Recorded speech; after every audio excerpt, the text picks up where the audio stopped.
سلامونه او ستړي مشئ. د جولای اومه ده. زه لطیف احساس یم. تاسې لامو ټلویزیون د پښتو خبري ټولګي لیدونکي یاستئ. په دې خبري ټولګه کې درته پر سیمې او نړۍ سربیره بېلابېل خبرونه لرو. هیله ده چې ملتیا مو وکړئ. په پیل کې هم د څو مهمو خبرونو سرټکي. مایکل مکال افغانستان کې د القاعده په تړاو د جو بایډن خبرې له حقیقت لرې بولي. هغه ویلي جو بایډن هڅه کوي د طالبانو او القاعدې پخوانۍ اړیکې سپینې کړي. دا واقعیتونه په خپل ځای دي او په دې کې شک نشته چې دوی له القاعدې سره اړیکې لري. د دوی اړیکې له القاعدې سره تاریخي دي.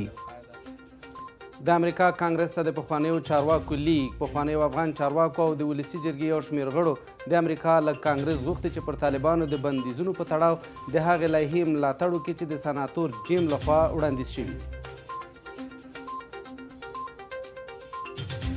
یونیسف په افغانستان کې د تعلیمي خدمتونو د کموالي په اړه اندېښنه لري.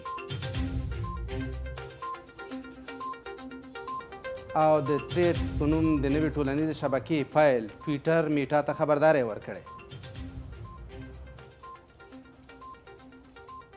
بشپړ خبرونو ته ستړي مشئ.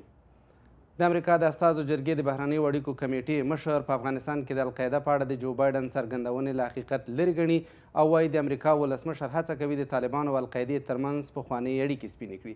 مایکل مکال د ملګرو ملتونو راپور ته په اشارې سره ټینګار کوي چې القاعدې په ټول افغانستان کې روزنیز کمپونه جوړ کړي چې له دغو کمپونو د ځانمرګو بریدونو په روزلو کې کار اخیستل کیږي. په واشنګټن کې د پاکستان پخواني سفیر هم امو ته ویلي چې طالبان له القاعدې سره تاریخي اړیکې لري. All the evidence is coming back there. Remember what I said about Afghanistan? I said Al-Qaeda would not be there. په افغانستان کې د القاعدې په ځپلو کې له امریکا سره د طالبانو د همکارۍ په اړه د جو بایډن څرګندونې په افغانستان دننه او بهر له توندو غبرګونونو سره مخ شوي دي. په تازه مورد کې د امریکا د استازو جرګې د بهرنیو اړیکو کمیټې مشر په یوه اعلامیه کې د جو بایډن دا څرګندونې له حقیقت لرې بللې او ویلي دي چې د القاعدې مشر د طالبانو یو له لوړپوړو چارواکو په کور کې په ارامۍ ژوند کاوه. میکال وایي چې د جو بایډن څرګندونې یوازې د طالبانو او القاعدې ترمنځ د پخوانیو اړیکو د سپینولو لپاره د یوې هڅې په توګه تعبیر کیدای شي. هغه څه چې د میکال په باور امریکا به د طالبانو په رسمیت پیژندلو ته ورکش کړي. میکال په داسې حال کې د کابل په یو خوندي ځای او د طالبانو یو لوړپوړي چارواکي پورې اړوند کور کې د القاعدې د مشر د وژل کېدو خبره کوي چې طالبانو لا هم د ایمن الظواهري وژل کېدل تایید کړي نه دي. United Nations has said repeatedly that the ملګرو ملتونو څو ځله ویلي چې حقاني شبکه له القاعدې سره نږدې اړیکې لري. دا یو حقیقت دی چې یوازې سراج الدین حقاني په افغانستان کې واک ته له رسېدو وروسته د کورنیو چارو وزارت بشپړه کنټرول لري.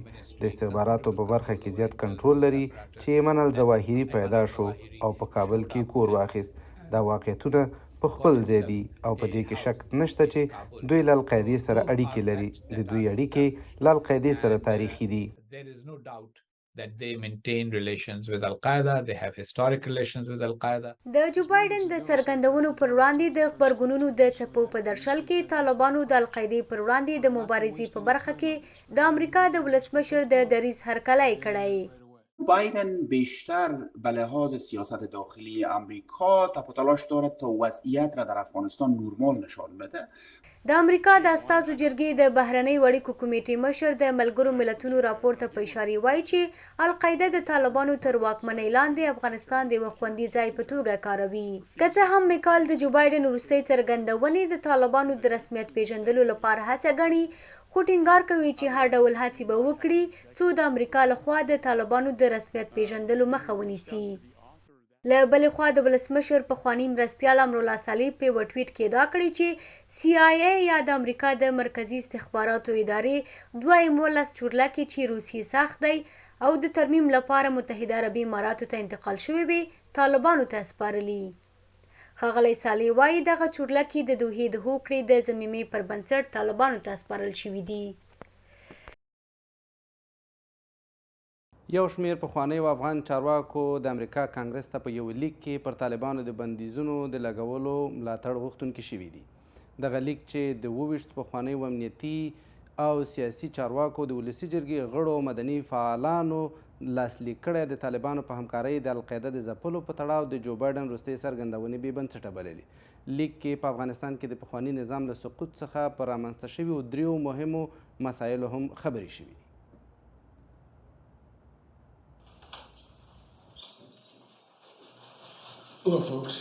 د امریکا ولسمشر جو بایډن ظاهرا هڅول شوی چې تر یو حده د القاعدې په ځپلو کې له امریکا سره د طالبانو د همکارۍ په اړه له خپلو خبرو راضي دی، خو ډیری د جو بایډن له خبرو او باورونو سره مخالف دي.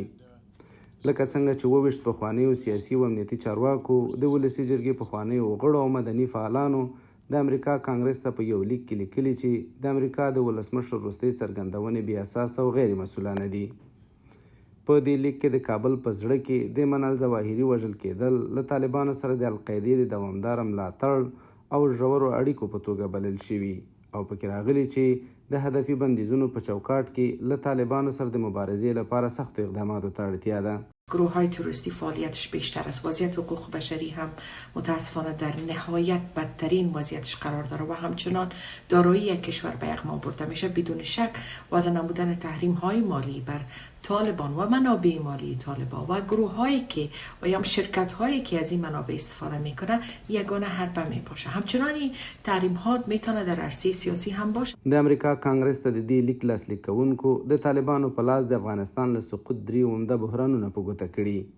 لومړی ویلي د بین المللي تروریزم بیرته راستنېدل او ښایي د القاعدې مشران په افغانستان کې پناهځایونه پیدا کړي. دوهم له بشري حقونو او په ځانګړې توګه د ښځو حقونو د پخواني حکومت غړو او د امریکا د پوځ د متحدینو پر وړاندې د ښکاره سرغړونې یادونه شوې. او دریم دا چې په دې لیک کې اندېښنه ښودل شوې چې طالبان د افغانستان طبیعي زیرمې د ګاونډیو او د امریکا د دښمنو هیوادونو پر دولتي او خصوصي شرکتونو پلوري او ګټه ترې ترلاسه کوي. متاسفانه که امریکایی‌ها سیاست دورنگ در افغانستان بازی کرد. طی 20 سال اینا ناکام بودن و نتوانستند که یک ثبات دائمی را در افغانستان به وجود بیارن. پخوانیو افغان چارواکو د امریکا له کانګرس غوښتي چې پر طالبانو د بندیزونو د هغه لایحې چې د سناتور جیم لخوا وړاندې شوي ملاتړ وکړي چې پر طالبانو د یو لړ بندیزونو وړاندیز کوي. خو په دې لیک کې له واشنګټن غوښتل شوي چې د افغانستان له خلکو سره د بشري ملاتړ د لارو چارو ساتنه وکړي. د دې لیک په پای کې د دفاع وزارت پخواني مرستیال شاه محمود میاخیل، د ملي امنیت پخواني رئیس احمد ضیا سراج، د کورنیو چارو پخواني وزیر مسعود اندرابي، د ولسي جرګې یو شمېر پخوانیو غړیو او یو شمېر نورو پخوانیو پوځي او سیاسي مدني څیرو لاسلیک کړی. دغو شخصیتونو په پای کې له امریکا غوښتي چې د یو قانوني حکومت په راتلو کې د دوی ملاتړ وکړي. د ملګرو ملتونو د ماشومانو د ملاتړ صندوق ویلي په افغانستان کې 80% نجونې او 40% هلکان ښوونځیو ته د تلو او زده کړو له دوام لرې پاتې شوي. دغه بنسټ ویلي جاپان له افغانستان سره د پوهنې د کیفیت د ښه والي لپاره $10 میلیونه مرسته کوي. د ملګرو ملتونو د ماشومانو صندوق تمه دا ده چې د جاپان په دې مرستې به 70,000 زده کوونکو ته تعلیمي خدمات برابر شي.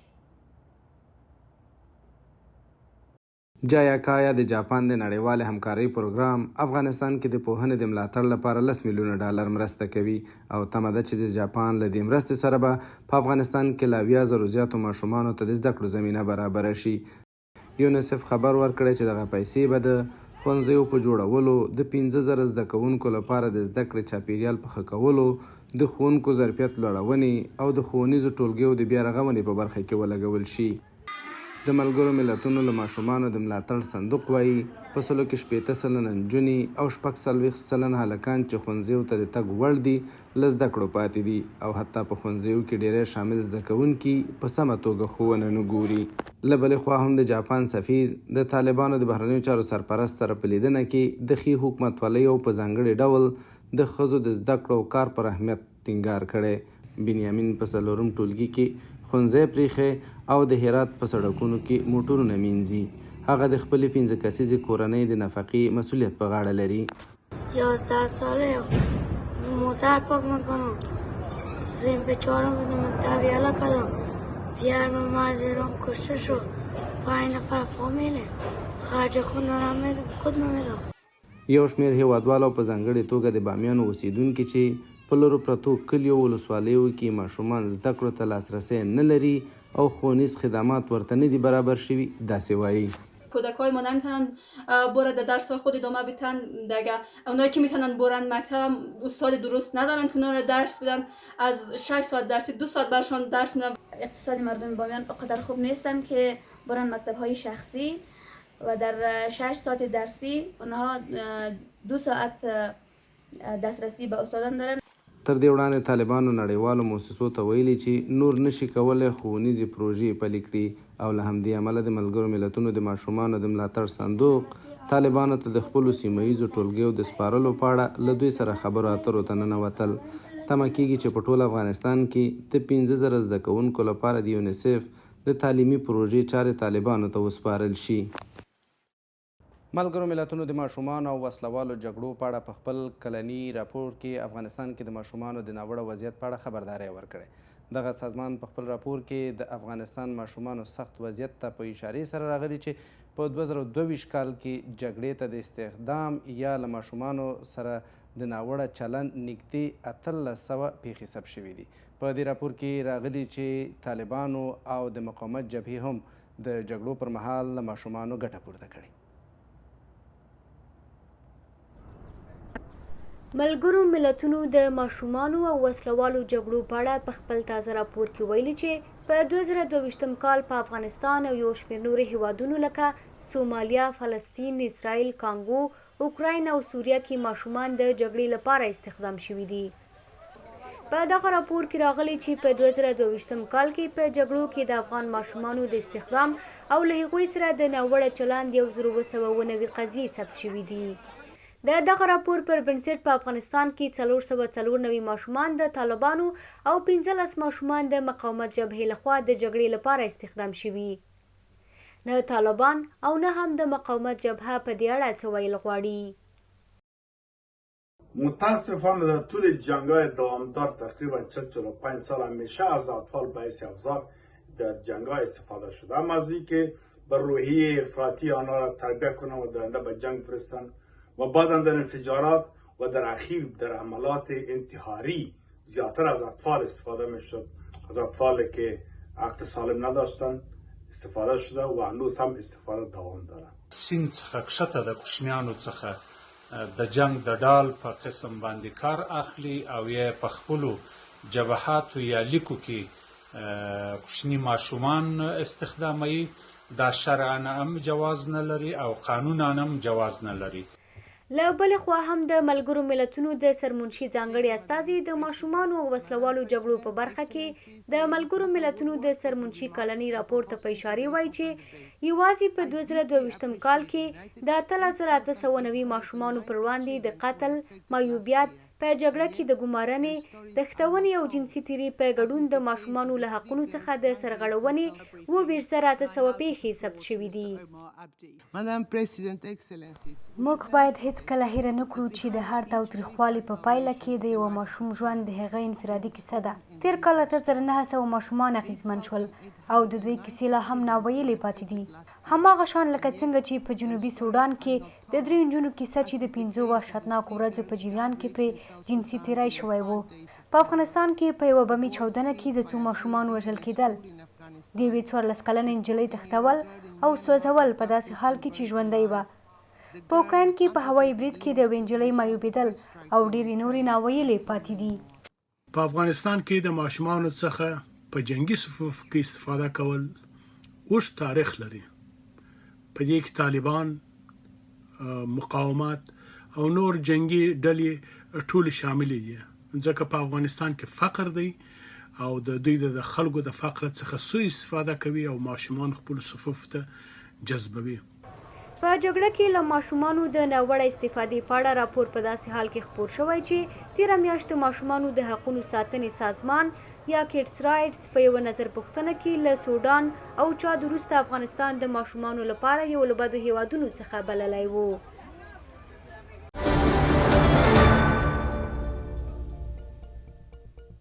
یو شمیر کروندګر وایي دغه میله په دې ولایت کې د کرنیزو محصولاتو د ودې او بازارموندنې په موخه جوړېده، خو له 2 کلونو راهیسې دغه فرهنګي او مناسبتي میله بنده شوې ده.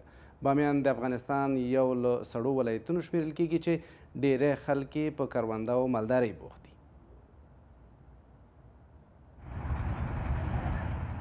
د ګرځندوی د ودې د بزګرانو هڅولو او کچالو ته د بازار موندنې په موخه هر کال په بامیانو کې د کچالو ګل میله جوړېده، خو واک ته د طالبانو له رسیدو له 2 کالو راهیسې دغه کلتوري او مناسبتي میله بنده شوې ده.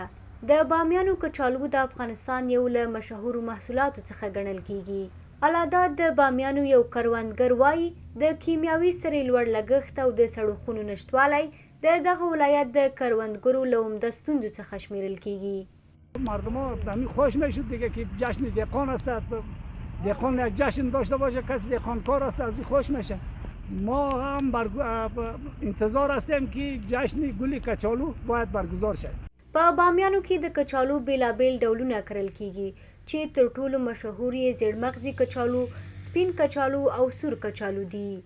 از دولت خواهشمند هستیم امی جشن بگیره، مردم تشویق شد دیگه،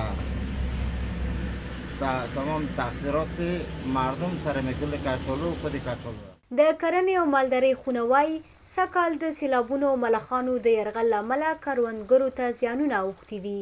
وزیر صاحب زراعت افغانستان پیشنهادشان بر رئیس مواد غذایی جهانی باشه که تا در عرصه زراعت کمک بیشتر صورت بگیره. دهقان افغانستان هم از ساله به کمک نیاز داشت، مگر متاسفانه در این 2 سال اخیر به کمک بیشتر نیاز دارد، چون که حشرات مثل ملخ هجوم آوردن در افغانستان، چندین ولایت ما را متضرر ساختند. بامیان د خپلو تاریخي او کلتوري ځایونو په لرلو سره هر کال د زرګونو بهرنیو او کورنیو سیلانیانو کوربه وي.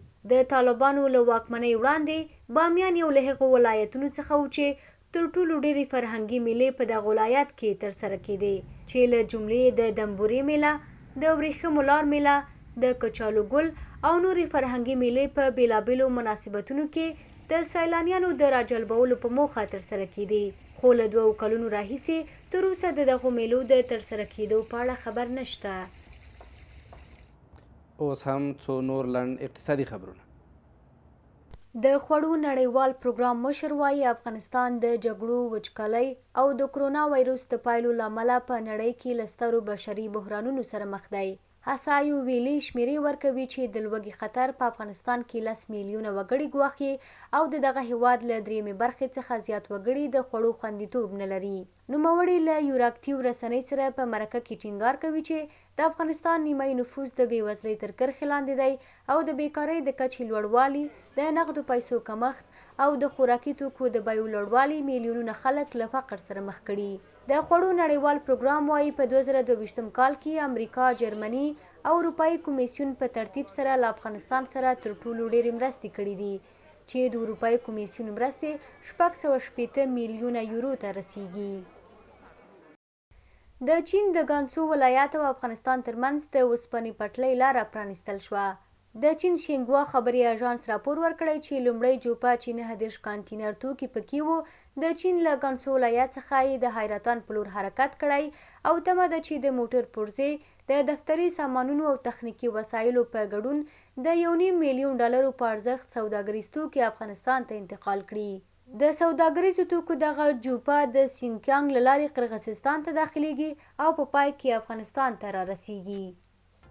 درنو لیدونکو مننه له دې چې تر دې دمه له موږ ټلویزیون سره وئ. د نن شپې پښتو خبري ټولګه مو همدومره وه، خو د موږ ټلویزیون پاتې خپرونې هېرې نه کړئ. ښه وه.